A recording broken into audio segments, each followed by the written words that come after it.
உங்களால் தான் நான், உங்களுக்காகவே நான்.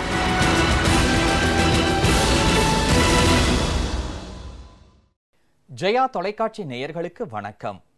முதன்மைக்கும் முன்னணிக்கும் முன்னோடியாக இக்காலம் அக்காலம் மட்டுமின்றி முக்காலமும் முழுதும் அறிந்த மூதறிஞராக நெபுலா முதல் நெப்டியூன் வரையுள்ள ஆச்சரியங்களை அறிந்துள்ள அறிவியல் ஆசானாக அகிலத்தின் அனைத்து அரசியல் நிகழ்வுகளையும் நினைவில் கொண்டுள்ள நிகழ்கால சதாவதானியாக ஆழ்கடலின் அமைதியும் வானிலவின் தன்மையும் எரிமலையின் வெப்பமும் ஒருங்கே பெற்ற அதிசயமாக மக்களின் மனதில் மேருவாய் உயர்ந்துள்ள மனிதராக அல்லவையை அழித்து நல்லவையை நடைமுறைப்படுத்தும் மகிஷாசுரமர்த்தினியாக அகிலம் துதிக்கும் அன்னையாக புத்தாக்க திட்டங்களை புதியதாக படைத்து புரட்சிக்கு வித்திட்ட புரட்சி தலைவியாக எளியோர் வறியோர் என வாரி வழங்கும் பொன்மன தலைவியாக உலகம் உள்ளவரை மக்களின் உள்ளங்களில் தெய்வமாக போற்றப்படும் மனிதருள் மாணிக்கமாக மழலைகள் மாதர்கள் என மக்கள் அனைவரும் மனம் நெகிழ அழைக்கும் அம்மாவாக இயற்கையும் செயற்கையும் கைகூப்பும்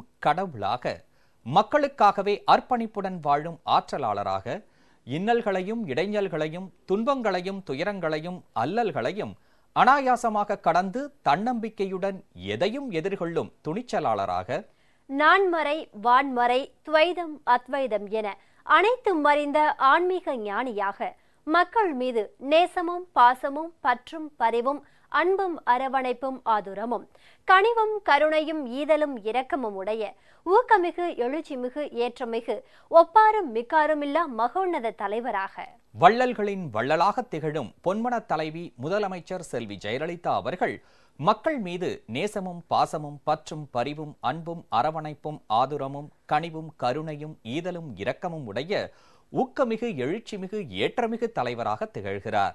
முதலமைச்சர் செல்வி ஜெயலலிதா அவர்களின் 4 ஆண்டுகால நல்லாட்சி நானிலம் போற்றும் மக்களாட்சி என ஆன்றோர் சான்றோர் பெற்றோர் பெரியோர் நல்லோர் கற்றோர் எளியோர் வலியோர் அயலார் மாற்றார் உற்றார் சுற்றார் என அனைவரும் போற்றி புகழ்கின்றனர். முதலமைச்சர் செல்வி ஜெயலலிதா அவர்கள் 24/5/2015 அன்று நகர்ப்புற உள்ளாட்சி அமைப்புகளில் சாலை மேம்பாட்டுக்கான சிறப்பு திட்டம், தமிழ்நாடு ஊரகச் சாலைகள் மேம்பாட்டு திட்டம், பேரூராட்சி பகுதிகளில் வசிக்கும் ஏழை எளிய குடும்பங்களுக்கான வீட்டு வசதி திட்டம், 1274 எதிர்மறை ஜவ்வூடு பரவுதல் நிலையங்கள் மூலம் குடிநீர் வழங்கும் திட்டம் மற்றும் மகளிரை குடும்ப தலைவராக கொண்ட நலிவுற்ற குடும்பங்களுக்கான சிறப்பு திட்டம் ஆகிய புதிய திட்டங்களை செயல்படுத்த உத்தரவிட்டுள்ளார்.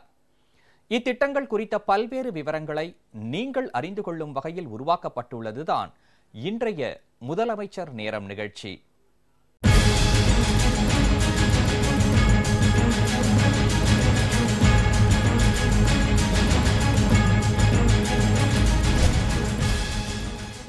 நகர்ப்புறங்களில் உள்ள அடிப்படை கட்டமைப்புகளான குடிநீர் குழாய்கள் அமைத்தல் மற்றும் கழிவுநீர் கால்வாய் அமைத்தல் ஆகிய பணிகள் மேற்கொள்ளும் போது பழுதடைந்த சாலைகளையும் மழையினால் சேதமடைந்துள்ள சாலைகளையும் சீரமைக்கப்பட வேண்டும் என்பதை கருத்தில் கொண்டு முதலமைச்சர் செல்வி ஜெயலலிதா அவர்கள் நகர்ப்புற உள்ளாட்சி அமைப்புகளின் சாலைகளை 1000 கோடி ரூபாய் செலவிலும் தமிழ்நாடு ஊரக சாலைகள் மேம்பாட்டு திட்டத்தை 800 கோடி ரூபாய் செலவிலும் செயல்படுத்த உத்தரவிட்டுள்ளார்.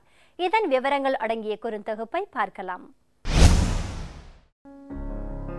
அதிவேகமான தொழில் வளர்ச்சி மற்றும் நகரமயமாதல் ஆகியவற்றில் வளர்ந்து வரும் மாநிலமாக தமிழ்நாடு திகழ்ந்து வருகிறது.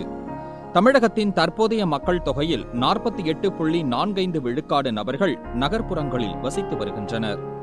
நகர்ப்புற மையங்களின் சாலைகள் நகர்ப்புற உட்கட்டமைப்பு வளர்ச்சிக்கு முதுகெலும்பாக திகழ்கிறது. சென்னை மாநகராட்சி, 11 மாநகராட்சிகள், 124 நகராட்சிகள் மற்றும் 528 பேரூராட்சிகளில் உள்ள சாலைகளின் மொத்த நீளம் 48,596 கிலோமீட்டர் ஆகும். கடந்த 4 ஆண்டுகளில் சென்னை மாநகராட்சியில் 328 பேருந்து வழித்தடங்களில் 170 கிலோமீட்டர் நீளமுள்ள சாலைகளும் மற்றும் 2553.93 கிலோமீட்டர் நீளமுள்ள 15,422 உட்புறச் சாலைகள் 2098 கோடியே 25 லட்சம் ரூபாய் செலவில் சீரமைக்கப்பட்டுள்ளன.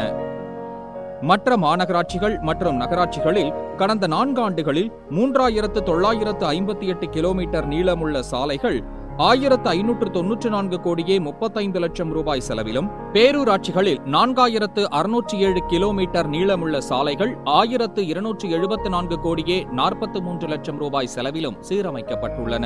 நகர்ப்புறங்களில் உள்ள அடிப்படை கட்டமைப்புகளான குடிநீர் குழாய்கள் அமைத்தல் மற்றும் கழிவுநீர் கால்வாய் அமைத்தல் ஆகிய பணிகள் மேற்கொள்ளும் போது பழுதடைந்த சாலைகளையும் மழையினால் சேதமடைந்துள்ள சாலைகளையும் சீரமைக்கப்பட வேண்டும் என்பதை கருத்தில் கொண்டு முதலமைச்சர் செல்வி ஜெயலலிதா நகர்ப்புற உள்ளாட்சி அமைப்புகளின் சாலைகளை 1000 கோடி ரூபாய் செலவில் மேம்பாடு செய்திட உத்தரவிட்டுள்ளார். தமிழ்நாட்டில் மொத்தம் 1,47,000 கிலோமீட்டர் நீளமுள்ள ஊரக சாலைகள் உள்ளன. இதில் 88,860 கிலோமீட்டர் நீளமுள்ள சாலை தார் சாலையாகவும், 2,842 கிலோமீட்டர் நீளமுள்ள சாலை சிமெண்ட் சாலையாகவும், மற்றவை கப்பி, சரளை, மண் சாலையாகவும் உள்ளன. சாலை தொடர்பு வசதி வறுமை ஒழிப்பில் முக்கிய பங்காற்றுகிறது என்பதை கருத்தில் கொண்ட முதலமைச்சர் செல்வி ஜெயலலிதா மக்கள் தொகை 500க்கும் அதிகமாக உள்ள அனைத்து கிராமங்களுக்கும் தார் சாலைகள் அமைக்கப்படும் எனவும், பிற குடியிருப்புகளுக்கு அனைத்து பருவ காலத்திலும் பயன்படுத்தக்கூடிய வகையில் சாலைகள் அமைக்கப்படும் என்றும் 2011ஆம் ஆண்டு அறிவித்தார். அதன் அடிப்படையில் கடந்த 4 ஆண்டுகளில் மட்டும் இதுவரை இல்லாத அளவில் 39,232 கிலோமீட்டர் நீளமுள்ள ஊரக சாலைகள் மேம்பாட்டிற்கு 6,982 கோடி ரூபாய் ஒதுக்கீடு செய்யப்பட்டது. இதில் 19,875.39 கிலோமீட்டர் நீளமுள்ள தார் இடப்படாத சாலைகளை தார் சாலைகளாக மேம்படுத்த 3,778 கோடியே 36 லட்சம் ரூபாய் மற்றும் 263 பெரிய பாலங்கள் கட்டுவதற்காக 349 கோடியே 21 லட்சம் ரூபாயும் ஒதுக்கீடு செய்யப்பட்டுள்ளது. தற்போது ஊரக சாலைகளை மேம்படுத்த தமிழ்நாடு ஊரக சாலைகள் மேம்பாட்டு திட்டம் என்ற விரிவான பெரிய திட்டத்தினை செயல்படுத்த முதலமைச்சர் செல்வி ஜெயலலிதா உத்தரவிட்டுள்ளார். இந்த திட்டம் 800 கோடி ரூபாய் செலவில் மேற்கொள்ளப்படுகிறது. இந்த நிதியில் 50 விழுக்காடு தார் இடப்படாத சாலைகளை தார் சாலைகளாக மேம்படுத்தவும், மீதமுள்ள 50 விழுக்காடு நிதி ஏற்கனவே உள்ள சேதமடைந்த தார் சாலைகளை மேம்படுத்தவும் மற்றும் பராமரிக்கவும் பயன்படுத்தப்படுகிறது. இந்த புதிய திட்டத்தின் கீழ் சாலை இணைப்பு இல்லாத குக்கிராமங்களுக்கு சாலை இணைப்பு வழங்குதல், பேருந்து மற்றும் சிற்றுந்து செல்லும் சாலைகளை மேம்படுத்துதல் மற்றும் வலுப்படுத்துதல் பணிகள் மற்றும் சந்தை, கல்வி மற்றும் சுகாதார மையங்கள், முக்கிய மதம் மற்றும் கலாச்சாரம் சம்பந்தப்பட்ட இடங்கள் ஆகியவற்றிற்கு இணைப்பு சாலைகள் மற்றும் பொதுமக்களுக்கு பயன்படும் வகையில் அமைந்துள்ள முக்கிய சாலைகள் ஆகியவற்றை மேம்படுத்த முன்னுரிமை அளிக்கப்படுகிறது. இத்திட்டத்தின் கீழ் 3,500 கிலோமீட்டர் நீளமுள்ள சாலைகள் நடப்பு நிதியாண்டில் மேம்பாட்டிற்காக எடுத்துக் கொள்ளப்படுகிறது. விளம்பர இடைவேளைக்கு பிறகு முதலமைச்சர் நேரம் நிகழ்ச்சி தொடரும்.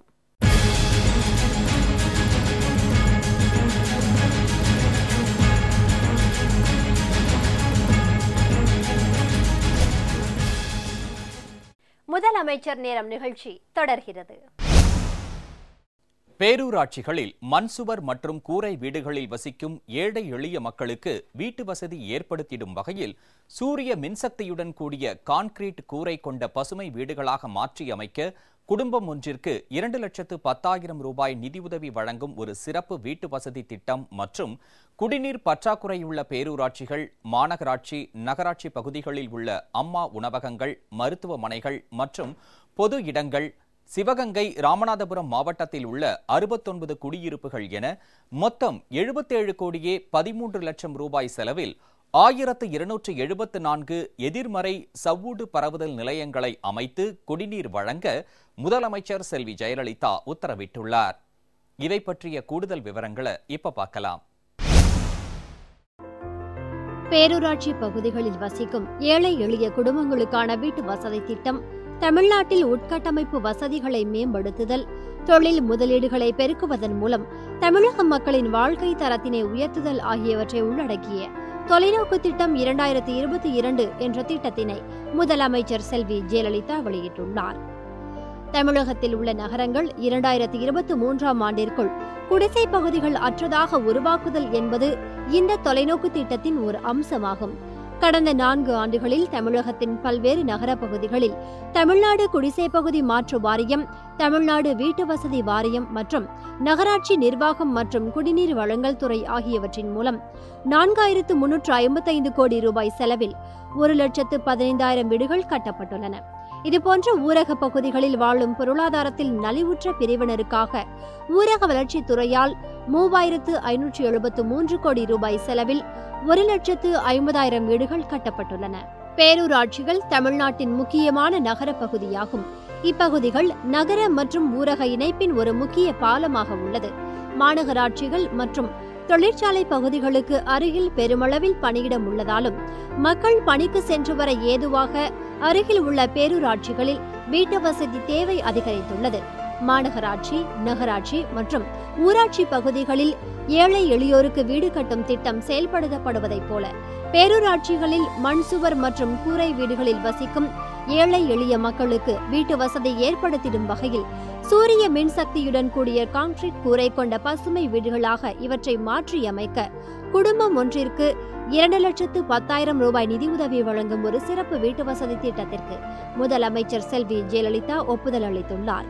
பயன்பெறும் குடும்பங்களின் விருப்பத்திற்கேற்ப வீட்டிற்கான வடிவத்தினை தேர்வு செய்யவும், வீடுகளை விரைந்து கட்டவும் மற்றும் வெளிப்படைத்தன்மையினை உறுதி செய்யும் வகையில் இத்திட்டம் பயனாளிகளால் மேற்கொள்ளப்படும் திட்டமாக செயல்படுத்தப்பட உள்ளது. முதற்கட்டமாக பேரூராட்சிகளில் வாழும் 20,000 குடும்பங்களுக்கு இந்நிதியுதவி வழங்கப்படுகிறது. இத்திட்டத்தின் கீழ் பேரூராட்சிகளில் வாழும் அனைத்து ஏழை மக்களும் பயன்பெற தகுதியுடையவராவர். இத்திட்டம் தமிழ்நாடு குடிசை பகுதி மாற்று வாரியத்தால் செயல்படுத்தப்படுகிறது. இத்திட்டத்தின் கீழ் பயன்பெற விண்ணப்பதாரர்கள் பேரூராட்சியின் நிர்வாக அதிகாரி மூலம் கட்டட வரைபடத்துடன் விண்ணப்பிக்க வேண்டும். நிர்வாக அதிகாரியின் ஒப்புதல் பெறப்பட்ட பின் கட்டுமான பணிகளின் முன்னேற்றத்திற்கேற்ப 2,10,000 ரூபாய் நிதியுதவி 3 தவணைகளில் வழங்கப்படும்.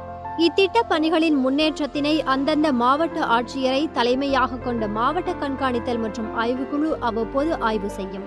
தமிழ்நாட்டு மக்களுக்கு தரமான பாதுகாக்கப்பட்ட குடிநீர் வழங்குவதற்காக பல திட்டங்களை முதலமைச்சர் செல்வி ஜெயலலிதா செயல்படுத்தியதன் காரணமாக மாநிலத்தில் பெரும்பாலான இடங்களில் போதுமான அளவு குடிநீர் வழங்கப்படுகிறது.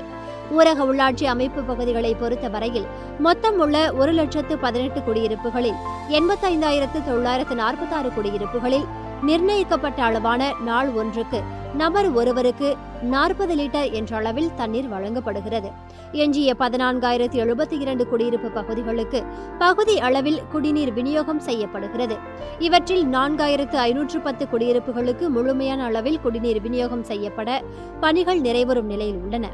மேலும் தற்போது பணிகள் நடைபெற்று வரும் கூட்டு குடிநீர் திட்டங்கள் மூலம் 5,815 குடியிருப்பு பகுதிகள் மற்றும் 2015-16 ஆண்டில் மேற்கொள்ளப்படும் கூட்டு குடிநீர் திட்டங்கள் மூலம் 3,678 குடியிருப்பு பகுதிகளுக்கு முழுமையான அளவு குடிநீர் வழங்கப்பட்டுவிடும்.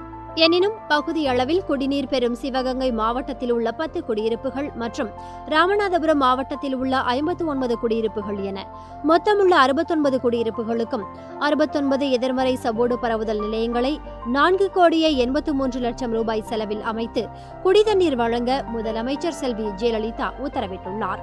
மேலும் இதுபோன்று குடிநீர் பற்றாக்குறை உள்ள 30 பேரூராட்சிகளில் 3,90,00,000 ரூபாய் செலவில் 66 எதிர்மறை சவோடு பரவுதல் நிலையங்கள் மற்றும் மாநகராட்சி மற்றும் நகராட்சி பகுதிகளில் அம்மா உணவகங்கள், மருத்துவமனைகள் மற்றும் பொது இடங்கள் ஆகிய இடங்களில் 1,139 எதிர்மறை சவோடு நிலையங்கள் என மொத்தம் 77,13,00,000 ரூபாய் செலவில் 1,274 எதிர்மறை சவோடு பரவுதல் நிலையங்களை அமைத்து குடிநீர் வழங்க முதலமைச்சர் செல்வி ஜெயலலிதா உத்தரவிட்டுள்ளார். மகளிரை குடும்ப தலைவராக கொண்ட நலிவுற்ற குடும்பத்தில் உள்ள பயனாளிகளுக்கு ஆடை தயாரிப்பு, சில்லறை வணிகம், அழகு நிலையம், கணினி இயக்கம், கட்டுமானம், மின்னணு சாதனங்கள் பழுது நீக்கம், தோல்பொருள் உற்பத்தி, இலகுரக வாகன இயக்கம், செயற்கை ஆபரணங்கள் மற்றும் பேருந்து நடத்துனர் பயிற்சி போன்ற பயிற்சிகள் வழங்கும் வகையிலான சிறப்பு திட்டத்தை 750 கோடி ரூபாய் மொத்த மதிப்பில் செயல்படுத்த முதலமைச்சர் செல்வி ஜெயலலிதா உத்தரவிட்டுள்ளார். இத்திட்டம் குறித்த கூடுதல் விவரங்களை இப்ப பார்க்கலாம்.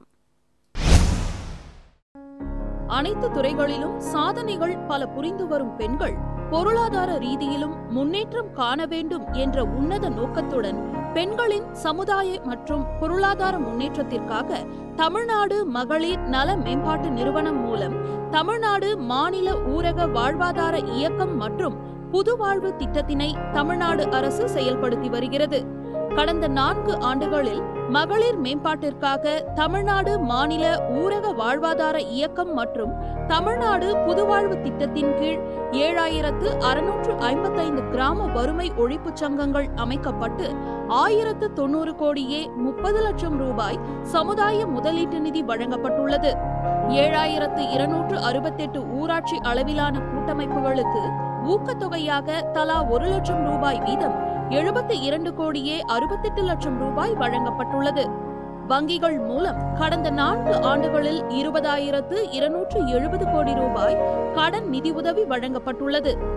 சுய உதவிக்குழு உறுப்பினர்களின் தொழில் திறனை மேம்படுத்துவதற்காக 16,091 பெண்களுக்கு தொழில் திறன் பயிற்சி வழங்கப்பட்டுள்ளது. மேலும் 2,30,245 இளைஞர்களுக்கு பல்வேறு தொழில்களில் திறன் பயிற்சிகள் வழங்கப்பட்டு அவர்களில் 1,85,867 இளைஞர்கள் பல்வேறு தனியார் நிறுவனங்களில் பணியமர்த்தப்பட்டுள்ளனர். இவை தவிர 3,407 ஒத்த தொழில் குழுக்கள் அமைக்கப்பட்டு ஒவ்வொரு குழுவிற்கும் 1 லட்சம் ரூபாய் வீதம் வழங்கப்பட்டுள்ளது. சுய உதவிக்குழுக்கள் உற்பத்தி செய்கின்ற பொருட்களை விற்பனை செய்திட தமிழ்நாடு மேம்பாட்டு நிறுவனம் மாவட்ட, மாநில மற்றும் தேசிய அளவில் நடைபெறும் கண்காட்சிகளில் சுய உதவிக்குழுக்களை பங்கேற்க வைப்பதன் மூலம் 13 கோடியே 23 லட்சம் ரூபாய் மதிப்பிலான பொருட்கள் விற்பனை செய்யப்பட்டுள்ளது. 2011ஆம் ஆண்டின் மக்கள் தொகை கணக்கெடுப்பின்படி தமிழகத்தின் 1 கோடியே 85 லட்சம் குடும்பங்களில் 25,88,000 குடும்பங்கள் மகளிரை குடும்ப தலைவராக கொண்டுள்ளது. சமூக மற்றும் பொருளாதார ரீதியில் நலிவுற்ற நிலையில் உள்ள மகளிரை குடும்ப தலைவராக கொண்ட குடும்பங்களின் பொருளாதாரத்தை மேம்படுத்த சிறப்பு திட்டம் ஒன்றினை செயல்படுத்த முதலமைச்சர் செல்வி ஜெயலலிதா உத்தரவிட்டுள்ளார். இத்திட்டம் தமிழ்நாட்டில் உள்ள அனைத்து மாவட்டங்களில் உள்ள ஊரக மற்றும் நகர்ப்புற பகுதிகளில் தமிழ்நாடு மகளிர் மேம்பாட்டு நிறுவனம் மூலம் செயல்படுத்தப்படும். வறிய குடும்பத்தின் குடும்ப தலைவியான மகளிரோ அல்லது அவர்களது குடும்பத்தில் உள்ள 18 வயது முதல் 45 வயதிற்குட்பட்ட ஆண் அல்லது பெண் உறுப்பினர் சிறப்பு வாழ்வாதார திட்டத்தின் கீழ் பயனாளியாக தகுதி உடையவர் ஆவார். மகளிரை தலைவராக கொண்ட குடும்பத்தைச் சேர்ந்த பயனாளிகளுக்கு நிறுவனங்களில் உறுதியான வேலை வாய்ப்புடன் கூடிய திறன் வளர்ப்பு பயிற்சி, சுய வேலைவாய்ப்பிற்கான திறன் வளர்ப்பு பயிற்சியுடன் தனிநபர் அல்லது ஒத்த தொழில் செய்வோருக்கு கூட்டாக தொழில் செய்வதற்காக வட்டி மானியத்துடன் கூடிய கடன் உதவி ஆகியவை வழங்கப்படும். ஆடை தயாரிப்பு, சில்லறை வணிகம், அழகு நிலையம், கணினி இயக்கம், கட்டுமானம், மின்னணு சாதனங்கள் பழுது நீக்கம், தோல் பொருள் உற்பத்தி, இலகுரக வாகன இயக்கம், செயற்கை ஆபரணங்கள் மற்றும் பேருந்து நடத்துனர் பயிற்சி போன்ற பயிற்சிகள் பயனாளிகளுக்கு இந்த சிறப்பு திட்டத்தின் கீழ் வழங்கப்படும். வேலைவாய்ப்புடன் கூடிய திறன் வளர்ப்பு பயிற்சி அளித்தல் மற்றும் தொழில் தொடங்குவதற்கான வட்டி மானியத்துடன் கூடிய வங்கி கடன் ஆகியவற்றுக்காக ஒவ்வொரு பயனாளிக்கும் 10,000 ரூபாய் முதல் 20,000 ரூபாய் வரை செலவிடப்படும். இத்திட்டத்தின் கீழ் மகளிரை தலைவராக கொண்டுள்ள ஏழை எளிய குடும்பங்கள் அனைவரும் 5 ஆண்டு காலத்திற்குள் பயன்பெறுவர். 5 ஆண்டுகளில் செயல்படுத்தப்படும் இத்திட்டத்திற்கான மொத்த திட்ட மதிப்பீடு 750 கோடி ரூபாயாகும். இதற்காக நடப்பாண்டில் 100 கோடி ரூபாய் ஒதுக்கீடு செய்ய முதலமைச்சர் செல்வி ஜெயலலிதா உத்தரவிட்டுள்ளார்.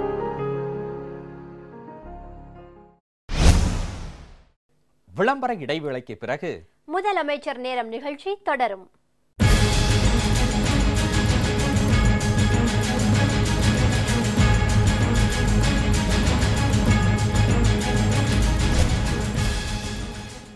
முதலமைச்சர் நேரம் நிகழ்ச்சி தொடர்கிறது. நகர்ப்புற உள்ளாட்சி அமைப்புகளின் சாலைகளை 1000 கோடி ரூபாய் செலவிலும், தமிழ்நாடு ஊரக சாலைகள் மேம்பாட்டு திட்டத்தை 800 கோடி ரூபாய் செலவிலும், பேரூராட்சிகளில் சூரிய மின்சக்தியுடன் கூடிய கான்கிரீட் கூரை கொண்ட பசுமை வீடுகளாக மாற்றி அமைக்க குடும்பம் ஒன்றிற்கு 2,10,000 ரூபாய் நிதியுதவி வழங்கவும், குடிநீர் பற்றாக்குறையுள்ள பேரூராட்சிகள், மாநகராட்சி, நகராட்சி பகுதிகளில் உள்ள அம்மா உணவகங்கள், மருத்துவமனைகள் மற்றும் பொது இடங்கள், சிவகங்கை, ராமநாதபுரம் மாவட்டத்தில் உள்ள 69 குடியிருப்புகள் என மொத்தம் 77 கோடியே 13 லட்சம் ரூபாய் செலவில் 1274 எதிர்மறை சவ்வூடு பரவுதல் நிலையங்களை அமைத்து குடிநீர் வழங்கவும், மகளிரை குடும்ப தலைவராக கொண்ட நலிவுற்ற குடும்பத்தில் உள்ள பயனாளிகளுக்கு சிறப்பு திட்டத்தை செயல்படுத்தவும் உத்தரவிட்ட முதலமைச்சர் செல்வி ஜெயலலிதாவுக்கு அலுவலர்கள், பயனாளிகள், பொதுமக்கள் நெஞ்சார்ந்த நன்றி தெரிவிச்சிருக்காங்க. கிராமப்புறங்களில் பேரூராட்சிகளில் உள்ள ஏழை எளிய மக்களுக்கும் பசுமை வீடுகள் திட்டத்தை அறிவித்த அம்மா அவர்களுக்கு கோடான கோடிய நன்றியை சமர்ப்பித்துக் கொள்கிறோம். ஏழை எளியற்ற குடும்ப தலைவிகளுக்கு சுயமாக தொழில் செய்வதற்கு 750 கோடி நிதி உதவி செய்த அம்மா அவர்களுக்கு நன்றி. தமிழ்நாட்டினுடைய சாலை மேற்படுப்பு திட்டமாக 1000 கோடி ரூபாய் நிதி ஒதுக்கிய அம்மா அவர்களுக்கு பொதுமக்களின் சார்பாக மனமார்ந்த நன்றியை தெரிவித்துக் கொள்கிறோம். ஊரக சாலை மேம்பாட்டு திட்டத்தின் கீழ் கிராமத்தில் உள்ள சாலைகளை மேம்படுத்துவதற்காக 800 கோடி ஒதுக்கிய அம்மா அவர்களுக்கு எங்கள் கிராம மக்கள் சார்பாக நன்றி. தமிழக முதலமைச்சர் அம்மா அவர்கள் பேரூராட்சிக்கும் பசுமை வீடு திட்டத்தை அறிவிச்சிருக்காங்க. ஏழை எளிய மக்களுக்கெல்லாம் இது நிறைய பேருக்கு பயன்படுது. அதனால் அந்த முதலமைச்சர் அம்மாவுக்கு ரொம்ப நன்றி தெரிவித்துக் கொள்கிறேன். பேரூராட்சி பகுதிகளுக்கு பசுமை வீடு திட்டத்தின் மூலமாக கான்கிரீட் வீடுகளை அமைத்து தர கையெழுத்து போட்டிருக்கிறார்கள். இந்த திட்டத்தை தந்த தமிழக முதலமைச்சர் அம்மா அவர்களுக்கு களியக்காவலை தேர்வுநிலை பேரூராட்சியின் சார்பாக நன்றி. நாம் மழையால் சேதமான ரோடுகளை சரி பண்ணதுக்கும், நகர்ப்புறங்களில் குடிநீர் குழாய் பதிக்கிறதுக்கும், கழிவுநீரோடு அமைக்கிறதுக்கும், அதனால தோண்டக்கூடிய ரோடுகளையும் சரிப்படுத்துறதுக்கு அம்மா 1000 கோடி ரூபாய் ஒதுக்கியிருக்காங்க. மாண்புமிகு புரட்சித் தலைவி அம்மா அவர்களுக்கு எங்கள் குமரி மாவட்ட மக்கள் சார்பாகவும் நெஞ்சார நன்றியை தெரிவிச்சுக்கிறோம். டவுன் பஞ்சாயத்துகளுக்கு ஏழை எளிய மக்கள் பயன்பெறும் வகையில் 2,10,000 ரூபாய் மதிப்பீட்டில் பசுமை வீடுகள் கட்டிக்கொள்ளும் ஒரு வாய்ப்பினை ஏற்படுத்தி தந்திருக்கிறார்கள். இதற்காக நாங்கள் அம்மா அவர்களுக்கு நாங்கள் நன்றி தெரிவித்துக் கொள்கின்றோம். தமிழக முதலமைச்சர் அம்மா பெண்களுக்காக நிறைய திட்டங்கள் செயல்படுத்திக்கிட்டு வர்றாங்க. குடும்ப தலைவியாக இருக்கிற பெண்களுக்கு நிறைய சிறு தொழில் பயிற்சி அளிக்கிறாங்க. மானியத்துடன் கூடிய ஒரு தொகையை நமக்கு கொடுக்குறாங்க. 100 கோடி ரூபாயில் ஒதுக்கியிருக்காங்க. இவ்வளவு நிறைய திட்டங்களை தந்த அம்மாவுக்கு எனது மனதார நன்றி. மாண்புமிகு தமிழக முதல்வர் அம்மா அவர்கள் கிராமப்புற மேம்பாட்டிற்காகவும் கிராமப்புற மக்களின் வாழ்க்கை தரம் உயர்வதற்காகவும் ரூபாய் 800 கோடி மதிப்பீட்டில் கிராமப்புற சாலைகளை மேம்பாடு செய்வதற்கு அறிவித்துள்ளார்கள். மேலும் நகர்ப்புறத்தில் உள்ள சாலைகளை மேம்பாடு செய்வதற்காக ரூபாய் 1000 கோடி ஒதுக்கி கொடுத்துள்ளார்கள். பேரூராட்சியில் வாழும் ஏழை எளிய மக்களின் நலனுக்காக பசுமை வீடு திட்டத்தினை தலா ரூபாய் 2,10,000 வீதம் தமிழகம் முழுவதும் 20,000 வீடுகளை ஒதுக்கி கொடுத்துள்ளார்கள். அம்மா அவர்களுக்கு ஆலங்குடி பேரூராட்சி பொதுமக்களின் சார்பில் கோடான கோடி நன்றிகளை அம்மா அவர்களின் பொற்பாதங்களை இந்த நேரத்தில் சமர்ப்பித்துக் கொள்கிறோம். முதலமைச்சர் அம்மா அவர்கள் பேரூராட்சி பகுதியில் பசுமை வீடு கட்டுவதற்காக 2,10,000 நிதி உதவி ஒதுக்கியிருக்காங்க. நிதி உதவி கொடுத்த முதலமைச்சர் அம்மா அவர்களுக்கு நன்றி. முதலமைச்சர் அம்மா அவர்கள் பேரூராட்சி பகுதியில் பசுமை வீடு கட்டுவதற்காக 2,10,000 நிதி உதவி அளித்திருக்கிறார்கள். இந்த நிதி உதவி அளித்த முதலமைச்சர் அம்மா அவர்களுக்கு எங்கள் மனமார்ந்த நன்றி. ஊரக சாலை மேம்பாட்டு திட்டத்திற்காக தமிழக முதல்வர் அம்மா அவர்கள் 800 கோடி ரூபாய் நிதி ஒதுக்கினதுனால சாலை வசதி இல்லாத பகுதியிலும் நன்கு சாலை வசதி அமைத்து இருக்கவும், போக்குவரத்து வசதி நல்லா சீராக அமையவும் தமிழக முதல்வர் அம்மா அவர்களுக்கு நெஞ்சார்ந்த நன்றி தெரிவித்துக் கொள்கிறோம். ஊரக சாலை மேம்பாட்டு திட்டத்துக்காக அம்மா 800 கோடி ரூபாய் ஒதுக்கிக்கிறாங்க. இதனால் கிராம பகுதியில் இருக்கிற சாலை மேம்பாட்டுக்கெல்லாம் நல்லா வசதி கிடைக்கும். போக்குவரத்து இல்லாததுக்கெல்லாம் போக்குவரத்து அதிகமாக கிடைக்கும். முதலமைச்சர் அம்மாவுக்கு நாங்கள் நன்றி தெரிவிச்சுக்கிறோம். மாண்புமிகு தமிழக முதல்வர்கள் அம்மா அவர்கள் சாலை மேம்பாட்டு திட்டத்துக்கு 1000 கோடி நிதி ஒதுக்கியிருக்காங்க. இதனால் நகர்ப்புறத்தில் இருக்கிற சாலைகள் விரிவாக்கடையும், விபத்துகள் தவிர்க்கப்படும். நகர்ப்புறத்தில் உள்ள எல்லா வாகனங்கள் இதெல்லாம் செல்வத வசதிகள் ஏற்படும். இந்த நிதியை ஒதுக்கிய தமிழக முதல்வர் அம்மா அவர்களுக்கு பொதுமக்கள் சார்பாக நன்றி தெரிவித்துக் கொள்கிறோம். பொன்மன தலைவியின் பொற்கால திட்டங்களை விவரிக்கவும், புரட்சி தலைவியின் புதுமை திட்டங்களை எடுத்துரைக்கவும், வள்ளல்களுக்கெல்லாம் வள்ளலாக விளங்கும் தர்ம தலைவியின் தன்னிகரற்ற திட்டங்களை விரிவாக விளக்கவும், விண்ணும் மண்ணும் போற்றும் மக்களின் முதல்வரின் வியத்தகு திட்டங்களை விளம்பவும், பல்லாயிரம் மணித்துளிகள் பல்லாண்டுகளுக்கு தேவை என்பதால் முதலமைச்சர் செல்வி ஜெயலலிதா அவர்கள் 24/5/2015 அன்று செயல்படுத்த உத்தரவிட்ட 5 திட்டங்களான நகர்ப்புற உள்ளாட்சி அமைப்புகளில் சாலை மேம்பாட்டுக்கான சிறப்பு திட்டம், தமிழ்நாடு ஊரகச் சாலைகள் மேம்பாட்டு திட்டம், பேரூராட்சி பகுதிகளில் வசிக்கும் ஏழை எளிய குடும்பங்களுக்கான வீட்டு வசதி திட்டம், 1274 எதிர்மறை ஜவ்வூடு பரவுதல் நிலையங்கள் மூலம் குடிநீர் வழங்கும் திட்டம் மற்றும் மகளிரை குடும்ப தலைவராக கொண்ட நலிவுற்ற குடும்பங்களுக்கான சிறப்பு திட்டம் ஆகியவற்றை இன்றைய முதலமைச்சர் நேரம் நிகழ்ச்சியில் விரிவா பார்த்தோம். அடுத்த முதலமைச்சர் நேரம் நிகழ்ச்சியில முதலமைச்சர் செல்வி ஜெயலலிதா அவர்கள் செயல்படுத்தி வரும் முன்னோடி திட்டங்கள் குறித்து பார்ப்போம். நன்றி, வணக்கம்.